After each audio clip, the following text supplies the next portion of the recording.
y a deux grandeurs dans la vie. Il y a la grandeur qu'on appelle la grandeur sociale. C'est-à-dire que la grandeur que te confère la société. Vous êtes directrice, vous êtes directeur, vous êtes patron, vous êtes responsable, vous êtes prêtre, vous êtes religieux, vous êtes religieuse, vous êtes marié, vous êtes, je ne sais, ministre, président, voilà, vous êtes PDG, vous êtes commerçant. Ça, c'est la grandeur sociale. Mais à côté de la grandeur sociale, il y a ce qu'on appelle la grandeur d'État. Un État de grandeur. La grandeur d'État. La grandeur d'État, elle est différente de la grandeur sociale parce que c'est une grandeur qui n'est pas conférée par la société. Ce n'est pas parce que vous êtes président que vous êtes grand. Ce n'est pas parce que vous êtes prêtre que vous êtes grand. Ce n'est pas parce que vous êtes religieuse que vous êtes grand. Ce n'est pas parce que vous êtes ministre que vous êtes grand. Ce n'est pas parce que vous êtes marié que vous êtes grand. Ce n'est pas parce que vous êtes PDG, vous êtes commerçant, commerçante, vous occupez de responsabilités de la société que vous êtes grand. La grandeur sociale, elle est différente de la grandeur d'État. Et le texte d'aujourd'hui vient nous aider à comprendre que dans la vie, il faut viser la grandeur d'État plutôt que la grandeur sociale. Et malheureusement, très souvent, nous visons la grandeur sociale. Nous voudrons les titres, ce qu'on appelle la titologie. Nous voudrons les titres. La titulature, disait quelqu'un. Je suis ceci, j'ai cela. Mais quand vous visez la grandeur sociale, la première lecture nous a dit quoi? De la sagesse.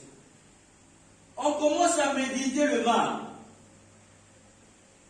Pourquoi on médite le mal? Parce que quand tu vises la grandeur sociale, eh bien, tu veux être grand et que la société puisse reconnaître ta grandeur. La meilleure façon pour prouver aux gens que je suis grand, c'est de démontrer que les autres sont petits. Quand tu vises une grandeur sociale, tu vas démontrer que les autres ne peuvent pas être grands comme toi. C'est pourquoi le livre de la sagesse nous a dit, ils ont commencé à méditer le mal. Ils ont commencé à tirer le juste parce qu'ils les contrarient. Ils s'opposent à leur entreprise. Vous voyez, chers frères et sœurs, le juste, il n'a pas besoin de venir vous dire ce que vous faites ce mal. Par sa présence, vous-même vous jugez. Par sa présence, il vous dérange. Et comme vous visez une grandeur sociale, parce que par sa présence, les gens reconnaissent sa grandeur d'État. Il n'a pas besoin de parler, les gens savent que lui, il est grand. Et vous, ça vous dérange parce que vous visez une grandeur sociale, c'est-à-dire une notoriété. Vous commencez à penser le mal, vous commencez à méditer le mal pour le tuer. La grandeur sociale, chers frères et sœurs. Quand on cherche la grandeur sociale, on n'est pas loin du crime. Ils ont commencé à penser le mal parce que le juste les dérange. Mais pourquoi le juste les dérange? Parce qu'il y a une question de jalousie. Ils jalousent sa grandeur d'État. Ils veulent être grands comme lui, mais ils ne peuvent pas parce qu'ils visent la grandeur des hommes. La deuxième lecture de Saint Jacques nous a dit, tous les désordres en fait que nous rencontrons dans la société, toutes les mesquineries, toutes les tueries, c'est parce qu'on veut effacer l'autre. S'il y a mesquinerie, s'il y a tuerie, c'est parce qu'il y a la jalousie. La jalousie, c'est quoi? C'est une possession maladive. C'est vouloir posséder l'autre. En voulant posséder l'autre, on veut le mettre en bas, le maintenir en bas. Le faire diminuer. S'il y a la jalousie, c'est parce qu'on empêche l'autre de grandir. On ne veut pas voir l'autre grandir. Parce qu'on vise une grandeur d'État. On vise plutôt une grandeur de société, une grandeur des hommes. On est jaloux de voir son frère émerger. Parce que quand il émerge, il devient mon homme, il m'empêche d'être. Pourquoi il n'y a que lui qu'on félicite? Pourquoi il n'y a que elle qu'on encourage? Pourquoi les gens n'admirent que lui? Il n'a rien fait. Sa grandeur, c'est une grandeur naturelle, la grandeur d'État. Mais comme toi, tu vises une grandeur sociale, tu ne veux pas qu'on puisse apprécier ton frère. Tu ne veux pas qu'on puisse apprécier ta soeur. Alors tu commences à tout faire pour démontrer qu'il est mauvais. Vous voyez les gens, ils font tout pour démontrer que vous êtes mauvais. Ils font tout pour démontrer que vous êtes mauvaise. Moins d'erreurs, ils brandissent cela, ils démontrent à tout le monde, j'ai vu, il a commis une erreur. Elle a commis une erreur. C'est pour dire qu'elle est aussi pécheur. Elle est pécheresse, il est pécheur comme tout autre vivant. Mais chers frères et sœurs, faisons attention avec ce que nous faisons dans la société. C'est pourquoi dans l'évangile, en fait, Jésus arrive et il regarde les 12. Il leur pose la question, de quoi parlez-vous en chemin? Ils ont du mal à parler. Parce que chacun veut viser la grandeur sociale. Jésus prend un enfant, il met au milieu d'eux. Celui qui veut être le plus grand, qu'il soit le plus petit et le serviteur de tous.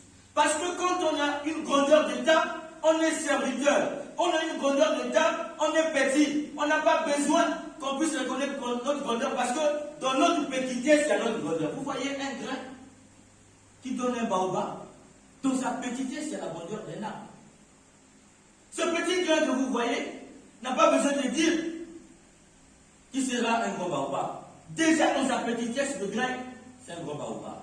C'est ça la grandeur d'état. On est serviteur. Quand on est serviteur, on ne peut pas empêcher les autres de grandir. C'est pourquoi il y a une différence entre le pouvoir et l'autorité. Parce que la grandeur d'État te confère une autorité, mais la grandeur sociale te confère un pouvoir. On aime dire aujourd'hui que tout pouvoir vient de Dieu. Non, tout pouvoir ne vient pas de Dieu. C'est faux. Les gens utilisent cette phrase pour manipuler les autres, pour manipuler la population, pour dominer, pour écraser, pour dire que son pouvoir vient de Dieu. Ton pouvoir vient de Dieu, tu tues les gens. Ton pouvoir vient de Dieu, tu mets les gens en prison. Ton pouvoir vient de Dieu, tu empêches ton pays d'avancer. Ton pouvoir vient de Dieu, tu ne permets pas la liberté d'expression. Les gens ne sont pas libres de dire ce qu'ils veulent et ce qu'ils pensent. Ton pouvoir vient de Dieu, non. Il faut que ça s'arrête, chers frères et sœurs. Nous devons leur dire que ça doit s'arrêter.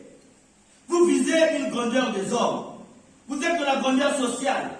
Et vous utilisez des phrases pour nous embrouiller. Vous avez le pouvoir, vous n'avez pas l'autorité. Tout pouvoir ne vient pas de Dieu, mais toute autorité vient de Dieu. Parce que l'autorité te confère une grandeur d'état. Le pouvoir, c'est une puissance innée et qu'on peut faire agrandir par les événements de la vie. Chacun de nous a une puissance. Elle peut être grande chez toi, petite chez l'autre. Mais avec la vie, tu peux faire grandir cette puissance. C'est pourquoi les gens ils vont rencontrer les marabouts, ils vont rentrer dans les sectes, ils vont rencontrer Satan parce qu'ils veulent grandir leur puissance. Le pouvoir 14 n'est pas l'autorité. C'est pourquoi quand on vise toujours la puissance, on finit par écraser les autres. Leur pouvoir, ça ne vient pas de Dieu. Et l'élément qui peut justifier cela, c'est qu'ils finissent par écraser les autres. Quand vous les regardez, ils sont tentés toujours, ils sont tentés de penser comment écraser les autres. Comment démontrer que les autres sont mauvais? Comment démontrer que tel parti n'est pas bon? Comment démontrer que tel monsieur n'est pas digne d'être chef d'État, n'est pas digne d'être ministre? Ils passent leur temps à dénigrer les autres.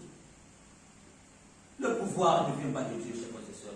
Parce que le pouvoir nous avait été déjà donné par le fait que nous sommes créés. Mais par ta façon de voir et de considérer le pouvoir, tu as fait gagner cela. Tu as fait gagner ta puissance en allant chercher ailleurs. Or, le pouvoir qui a été donné pour que tu puisses accueillir dans ce pouvoir ce qu'on appelle l'autorité. Auxousia, l'autorité. C'est-à-dire que la capacité à faire grandir ton pouvoir. Dès lors que tu accueilles l'autorité dans le pouvoir, tu utilises ton pouvoir pour servir, pour élever les autres. Tu travailles pour l'élévation des autres. Tu ne peux plus être jaloux. Tu ne peux plus être jaloux. Elle ne peut plus être jalouse parce qu'elle vise quoi? Elle vise l'élévation de l'autre.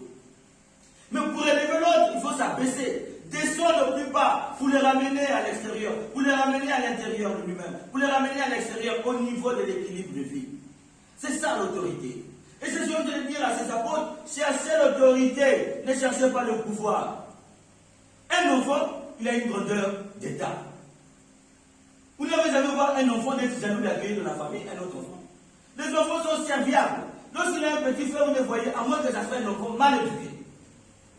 Mais un enfant bien éduqué, naturellement, il est serviteur. Quand vous l'envoyez, il va. Mais il est grand dans son service. Parce que s'il n'est pas là, on reconnaît son importance. Vous voyez, la plus grande souffrance des parents, c'est de perdre son enfant. De perdre leur enfant. Pourquoi? Mais parce que la logique humaine voudrait que l'enfant puisse enterrer ses parents. Mais quand c'est un parent qui enterre son enfant, c'est une souffrance. C'est même presque une malédiction. Un enfant de 5 ans qui meurt, c'est un drame pour la famille. Mais parce que quand l'enfant n'est pas là, on reconnaît sa grandeur. Dans sa petitesse, on reconnaît qu'il était grand. Son absence nous dit sa grandeur. Mais chers frères et sœurs, visons la grandeur d'État. Ne cherchons pas la grandeur sociale. Si nous visons la grandeur des tas, le reste nous sera donné encore. La grandeur des hommes nous sera donnée. C'est pourquoi vous voyez dans le foyer, la femme elle est jalouse. Pourquoi? Parce que la jalousie c'est de la possession. Elle veut avoir le monsieur pour elle seule. C'est vrai, le monsieur pour toi seul. Mais est-ce que dans ta façon de le considérer, tu veux sa grandeur? Il y a une différence quand une femme est jalouse à la manière des hommes et quand une femme est jalouse à la manière de Dieu. La jalousie de Dieu, on dit Dieu est jaloux. Non? Dieu est jaloux. Mais quelle est la jalousie de Dieu? La jalousie de Dieu, c'est qu'il veut que tout homme puisse grandir, tout homme puisse mériter la vie éternelle. La jalousie de Dieu, c'est viser la grandeur d'état pour l'homme. Or, la jalousie des hommes, c'est viser la diminution de l'homme, la possession. La jalousie de Dieu vise la dépossession, pour que l'homme soit libre de grandir, libre de s'épanouir. Or, nous, notre jalousie à nous, c'est la possession. On veut toujours avoir quelqu'un pour soi-même. Vous avez trouvé ce monsieur avec sa famille, vous le coupez de sa famille. Vous avez trouvé cette femme avec sa famille, vous la coupez de sa famille. Ça devient votre propriété privée. Vous l'utilisez à dessein, à votre envie. C'est la maladie, mes chers frères et sœurs. C'est pourquoi, une fois, une femme, elle a dû abandonner ses études. Pourquoi? Mais parce qu'elle devait soutenir son mari. Les parents ont tout dit. Mais comme elle ne pouvait pas aller à l'école, son mari, elle savait que celui-là, ce n'était pas encore son mari, son copain. Si je le soutiens, il peut aller très loin. Donc, elle a tout fait pour abandonner ses études et soutenir. À l'époque, il faut aller loin à l'université. Et le mari a réussi. Il est venu épouser sa femme. Il est devenu directeur des impôts. Il a dit à sa femme, quand tu ne vas pas partir à l'école, cherche quelque chose à faire. La femme a choisi d'être coiffeuse. Donc, le monsieur a ouvert un salon de coiffure pour sa femme. Sa copine voyait toujours son mari venir avec la voiture. Il demande à sa copine, mais comment tu as fait, toi, qui es coiffeuse, avoir un mari aussi directeur comme ça? Il dit, non, le mari que tu vois là, on a souffert. Hein? C'est pas parce que tu le vois directeur aujourd'hui. Moi, j'ai abandonné mes études pour le soutenir. Ah bon? Mais comme il y a des gens qui visent la grandeur des hommes, c'est-à-dire que je veux être madame le ministre, il faut qu'on dise que c'est madame le directeur. Il vise cette grandeur-là. Vous connaissez mon mari est directeur, c'est ça qu'elle vise. Donc elle a commencé à convoiter le mari de l'autre. Elle a tout fait pour attirer le mari de l'autre dans ses draps. Et comme c'était dans une ville, on ne peut pas le voir partout, on saura déjà que c'est le directeur intel avec la ville indienne. Donc ils se sont donnés rendez-vous dans la maison du monsieur. Donc, il vient sortir avec le mari de sa copine dans la maison de sa copine. Un jour, la dame a fait mal à la tête. Elle dit, bon, aujourd'hui, je dois fermer la porte. Elle rentre à la maison, ouvre la chambre, voit son monsieur avec sa copine dans son lit. Qu'est-ce qu'elle fait? Elle ferme la porte. Elle dit, excusez-moi, elle ferme la porte, et puis elle repart au salon. Le soir, elle arrive, elle fait la cuisine comme d'habitude. Les enfants reviennent de l'école, elle les accueille, le mari revient, elle accueille son mari. Après avoir mis l'eau pour que son mari se lave, elle invite son mari à table. Le mari a peur de manger. Parce que dans son retour, il pensait trouver un scandale. Il arrive comme ça, c'est silence. On l'accueille très bien comme d'habitude. Viens manger, le monsieur a peur, peut-être qu'il y a le poisson. La dame tourne bien le repas avec la cuillère, puis prend sa part d'abord. Mange, et puis dire, pour lui faire comprendre indirectement qu'il n'y a rien. Donc le monsieur mange. Et puis la vie a continué son cours pendant un mois. Un jour, le monsieur dit à sa femme, nous avons réunion. Il convoque une réunion avec ses enfants. Et les invités de surprise, les parents de madame et les parents de monsieur. Qu'est-ce qui ne va pas? Il dit non, attends, il y a une grande réunion. Le monsieur pleure devant les grands-parents de madame et devant ses propres parents. Il demandait aux deux parents de demander pardon à sa femme. Il dit ce qui s'est passé. Et les enfants regardent, c'est ce qui s'est passé ici, et on n'a jamais su. Vous savez ce qu'elle a dit? Si j'avais réagi, il y avait deux options. Il allait avoir honte de moi et tout faire pour me chasser parce qu'il n'allait plus supporter ma présence, parce que ma présence allait lui rappeler ce qu'il a fait. Et mon silence, c'est ça qui l'est éduqué.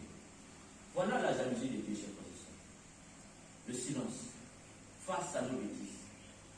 Compte tenu de la jalousie des hommes, on fait le scandale, mais le scandale ne convertit personne. Au contraire, ils s'habituent à cela. Mais quand tu as la jalousie de Dieu, la grandeur d'État, tu n'as pas besoin de parler, la personne va se convertir. Tu n'as pas besoin de dire quelque chose, les gens eux-mêmes vont dire que tu les déranges. Comme on a vu dans la première lecture, ils nous dérangent. On va mettre des pièges pour les faire tomber. Mais puisque le Seigneur te justifie toujours, le Seigneur te garde, parce que celui qui te confère cette grandeur d'État, il ne t'abandonnera jamais. Comme il n'a pas abandonné cette femme dans cette situation difficile. Et le monsieur a fini par payer une voiture pour s'excuser. Mais chers frères et sœurs, demandons la grandeur d'État à Dieu. Demandons l'autorité plutôt que le pouvoir. Afin que par nous, le monde puisse être converti. Parce que si le monde est sauvé, ce sera par la grandeur d'État et non par la grandeur des hommes. Si on a tout ce qu'on a, guerre, tout ce qu'on a comme méchanceté au cœur de ce monde, c'est parce que chacun vit dans les entreprises, dans les foyers, dans les maisons, c'est pas la grandeur des hommes. Revenons à la grandeur d'État, la grandeur de Jésus.